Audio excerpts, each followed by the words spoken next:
Hello दोस्तों, welcome to my channel time is money 696। तो आज का अपना टॉपिक रहने वाला है बीएससी यानी बॉम्बे स्टॉक एक्सचेंज।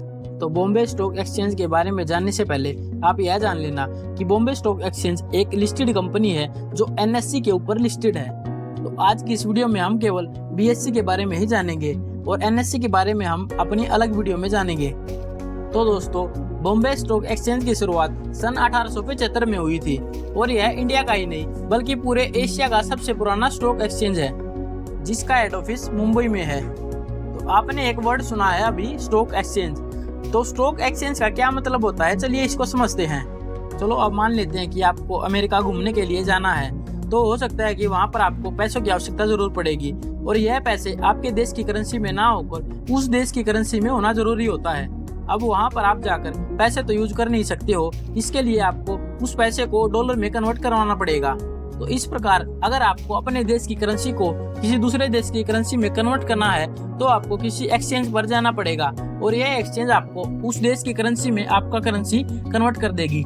तो जिस प्रकार आप पैसों की आवश्यकता के लिए आप करेंसी एक्सचेंज के पास जाएंगे, उसी प्रकार अगर आप किसी भी कंपनी में निवेश करना चाहते हैं या उस कंपनी के शेयरों को खरीदना चाहते हैं या उस शेयरों को बेचना चाहते हैं तो आपको एक स्टॉक एक्सचेंज की आवश्यकता पड़ेगी और बॉम्बे स्टॉक एक्सचेंज भी एक प्रकार का स्टॉक एक्सचेंज है। तो दोस्तों, सन 1995 से पहले बॉम्बे स्टॉक एक्सचेंज के अंतर्गत शेयरों का लेन देन फिजिकली तौर पर होता था, यानी आपको अपने खरीदे गए शेयर के बदले एक एफिडेविट मिल जाता था जिस पर लिखा होता था कि आपके पास उस कंपनी के कितने शेयर हैं और आपने किस रेट में उसको खरीदा है।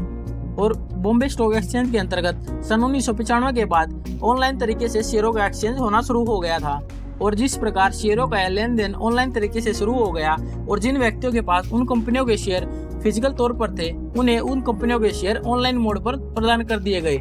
जैसा कि मैंने पहले आपको बता दिया था कि बॉम्बे स्टॉक एक्सचेंज एक लिस्टेड कंपनी है जिसका शेयर 2780 रुपए के लगभग चल रहा है और इस कंपनी की शुरुआत तो सन 1875 में हुई थी, लेकिन इस कंपनी ने अपना आईपीओ 2017 में लाया था। संक्षेप में जानना चाहे तो हम इसको ऐसे समझ सकते हैं कि एनएससी के अंतर्गत इस कंपनी का शेयर 2017 में लिस्टेड हुआ था। आज के समय बॉम्बे स्टॉक एक्सचेंज के ऊपर लगभग 5300 से लेकर 5400 कंपनियां लिस्टेड हैं। तो दोस्तों, बॉम्बे स्टॉक एक्सचेंज के ऊपर 5400 कंपनियां लिस्टेड हैं जिनको एक साथ ट्रैक करना बहुत मुश्किल हो जाता है। तो इसी समस्या के समाधान के लिए बॉम्बे स्टॉक एक्सचेंज का एक इंडेक्स बनाया गया जिसके अंतर्गत टॉप 30 कंपनियों को शामिल कर लिया गया जिसका नाम सेंसेक्स था और इस इंडेक्स की शुरुआत सन 1986 में हुई थी। और दोस्तों, बॉम्बे स्टॉक एक्सचेंज के अंतर्गत आप एक एक्सचेंज के तौर पर derivative, future and option, currency, bonds, commodities, ETFs, mutual fund के अंतर्गत निवेश कर सकते हैं।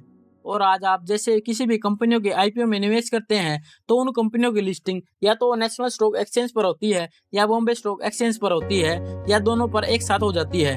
तो अब हम यह जानते हैं दोस्तों कि बॉम्बे स्टॉक एक्सचेंज के अंतर्गत जितनी कंपनियां लिस्टेड है, अगर उनके लेन देन में कोई गड़बड़ होती है तो इसकी जिम्मेदारी कौन लेगा, अर्थात इसके नियंत्रण किसके द्वारा किया जाता है। तो दोस्तों, इसका समाधान सेबी के द्वारा किया जाता है जिसका अर्थ होता है securities and exchange board of India.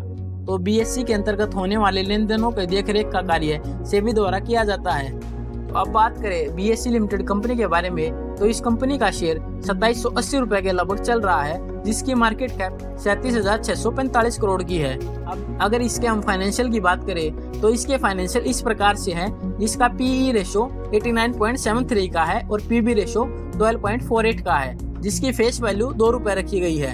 अगर हम बात करें इसकी सेल्स ग्रोथ की तो इसकी सेल्स ग्रोथ 77.30% की है और जिसकी रिटर्न ऑन इक्विटी 29.47% की है और इसकी रिटर्न ऑन कैपिटल एम्प्लॉयड 35.93% की है और इसका प्रॉफिट ग्रोथ 351% का हो चुका है। अब अगर हम बात करें इसके शेयर होल्डिंग पैटर्न की तो पब्लिक के पास इसका 54.56% हिस्सा है और DII के पास इसका 11.59% है और FFI के पास इसका 11.09% है।